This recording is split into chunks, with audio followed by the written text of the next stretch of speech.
Recently, there was one creation of two ministries. Before it was Ministry of Climate Change, Environment and Energy. And now it has been combined with Ministry of Tourism, and now it's called Ministry of Tourism and Environment. But still, climate change, environment, waste management, meteorology, everything encompasses into this ministry. And honored to be with such a great guest here.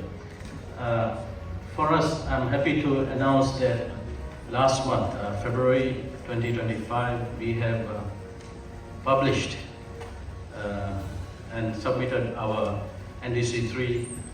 So we are in line with our targets there. And we have a panel and from relatively huge countries compared to ours.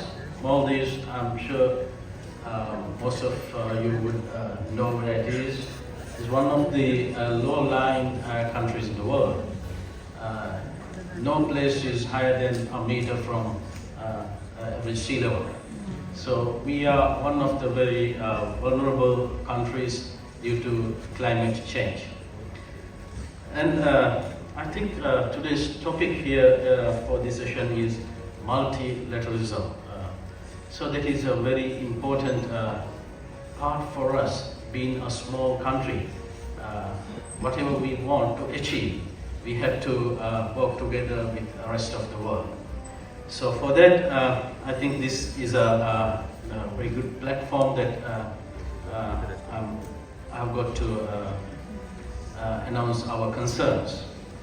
So we are having, past few years, we are having regularly COP summits.